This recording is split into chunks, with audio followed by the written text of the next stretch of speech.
Good morning, students. In this video, we study the various methods of teaching language. There are the 6 methods of teaching language.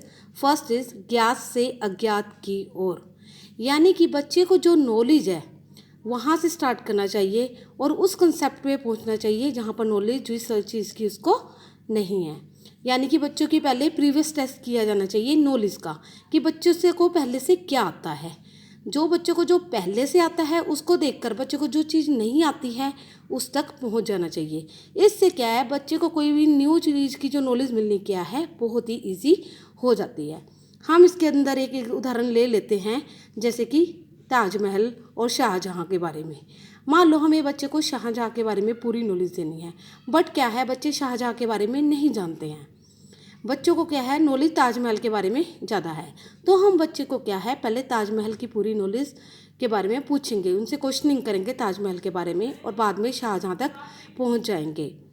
Next है इसमें सरल से कठिन की ओर।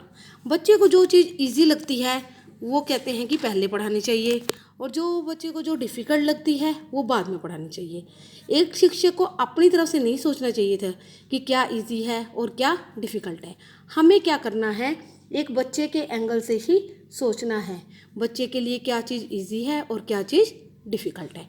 मान लो हमें बच्चे को या तो रामायण की या फिर महाभारत के बारे में नॉलेज देनी है। अब हम क्या है एकदम ही बच्चे को रामायण और महाभारत के बारे में सारा नहीं बताएंगे। हम क्या करेंगे, छोटी छोटी कहानियाँ बच्चों को महाभारत और या रामायण के बारे में सुना सकते हैं। अगर हम पूरे ग्रंथ की नॉलेज दें महाभारत या रामायण की एक बार में तो बच्चा नहीं समझ पाएगा। लेकिन अगर हम क्या है घटनाओं के बारे में बच्चों को बताएं और छोटी छोटी घटनाएं बताते रहें, और फिर इससे क्या है बच्चे को पूरा ज्ञान जल्दी प्राप्त हो जाएगा। नेक्स्ट है इसमें मूर्त से अमूर्त की ओर। इसमें क्या है बच्चे को जो चीज़ें दृश्यात्मक दिखाई देती हैं बच्चा उससे जल्दी सीखता है, इसकी बजाय जो चीज़ें नहीं दिखाई देती। कहने का मतलब है बच्चे जो है सूक्ष्म ज्ञान है वो बच्चों को है बहुत धीरे धीरे प्राप्त करते हैं।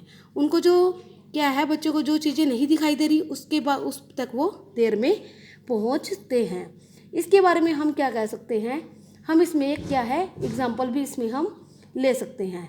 हमने क्या करना है, बच्चों को कहते हैं कि मान लो हम क्या है एक दोस्त के बारे में हमें बच्चों को बताना है कि दोस्त क्या हमारी लाइफ में क्या इंपॉर्टेंस है।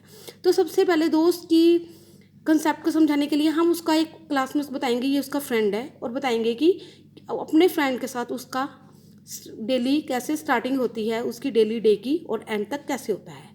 तो इसके बाद क्या है बच्चा क्या है दोस्त को जस्ट एक फ्रेंड ना मान के इंटरनली उसके साथ कैसे रिलेशन है इस चीज़ को भी समझ जाएगा।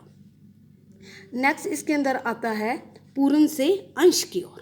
पूर्ण यानी बच्चों को पहले से ही पूरी नॉलेज दे देनी चाहिए और बाद में उसके अंशों का यानी अलग अलग पार्ट्स के बारे में नॉलेज दे देनी चाहिए। अब आप इसको कहोगे कि ये किस प्रकार से है, ये हमें दिया था गेस्टोल्ट ने। गेस्टोल्ट ने क्या है हमें एक नियम दिया जिसने कहा पूर्ण से अंश की ओर, यानी कि पहले क्या है बच्चे को एक पूरा कंसेप्ट बताओ, बाद में क्या है उसके जो डिफरेंट पार्ट्स करके हम उसके बारे में बता सकते हैं। इसमें हम क्या कहते हैं कि हम बाद में क्या कहते हैं कि हम पूरे वाक्य को एक इकाई के रूप में ले लेंगे और बाद में उसका अंश के रूप में लेंगे। नेक्स्ट इसमें है विशेष से सामान्य की ओर। हम बच्चों को पहले विशेष नॉलेज देंगे, उसको क्या है एक उदाहरण देंगे और उसके उदाहरण की सहायता से क्या है हम बच्चे को सामान्य की ओर ले जाएंगे। इसमें हम एग्जाम्पल ले सकते हैं, जैसे कि हम एक एग्जाम्पल ले रहे हैं फ्लावर का। मान लो हमने बच्चों को एक रोज़ का फ्लावर दिखा देते हैं, उसके बाद हम एक लोटस दिखा देते हैं, चमेली का फूल, सनफ्लावर, गेंदे का फूल दिखा देते हैं। अब बच्चों को बताएंगे ये सब अलग अलग फूल ही हैं, तो बच्चों को बताएंगे जो एक चीज़ विशेष इस प्रकार से बनी हुई है उसको फूल कहते हैं। नेक्स्ट है आगमन से निगमन की ओर। आगमन से निगमन की ओर क्या है कि उदाहरण के द्वारा ही बच्चों को क्या है पूरे के पूरे क्या है नियमों को समझाना चाहिए। मान लो हम बात कर रहे हैं हिंदी विषय के बारे में, हिंदी विषय में हम पढ़ा रहे हैं संज्ञा के बारे में। तो हम जब संज्ञा के बारे में पढ़ा रहे हैं हम एक वाक्य लिख देंगे बच्चे को। वाक्य लिखने के बाद हम बच्चों को कहेंगे अगर इस वाक्य में किसी का नाम है उसको छांटो, किसी स्थान का नाम है, किसी वस्तु का नाम है, तो उसको अलग से छांट दो। जब वो बच्चा उनको छांट लेगा तो बताएंगे कि इसको क्या है संज्ञा कहा जाता है। तो इस प्रकार से हम पढ़ा सकते हैं। आगे है प्रोसेस ऑफ लैंग्वेज एक्वाइजेशन। देखो इसने कहा है भाषा अर्जन क्या है, वह प्रक्रिया है जिसमें मानव संप्रेषण करने के लिए शब्दों को समझाने, निर्माण तथा उनका प्रयोग करने की क्षमता अर्जित करता है। यानी कि ये कम्युनिकेशन एक ऐसा सिस्टम है जिससे क्या है एक इंसान दूसरे को शब्दों को समझा सकता है, उन नए शब्दों का निर्माण कर सकता है और उनका प्रयोग कर सकता है।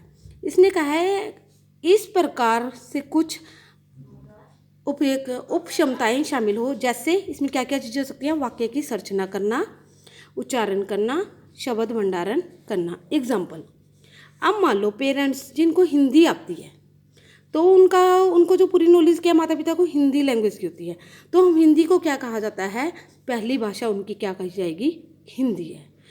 और सेकंड भाषा वो क्या कहा जाएंगे, दूसरी जो अर्जित भाषा है जो स्कूलों में सिखाई जाती है, कहीं और से सीखते हैं, वो कहलाती है दूसरी अर्जित भाषा, वो क्या होती है, इंग्लिश हो जाती है। जैसे हिंदी हमारे यहाँ पर नॉर्मली बोली जाती है तो उसको पहली भाषा कहा जाएगा और दूसरी भाषा को क्या कहा जाएगा, इंग्लिश भाषा कहा जाएगा। जिसके द्वारा क्या है हम विचार को, संवेदना को, भावना को, व्यवहार, इन सारी चीज़ों का इसमें क्या है महत्वपूर्ण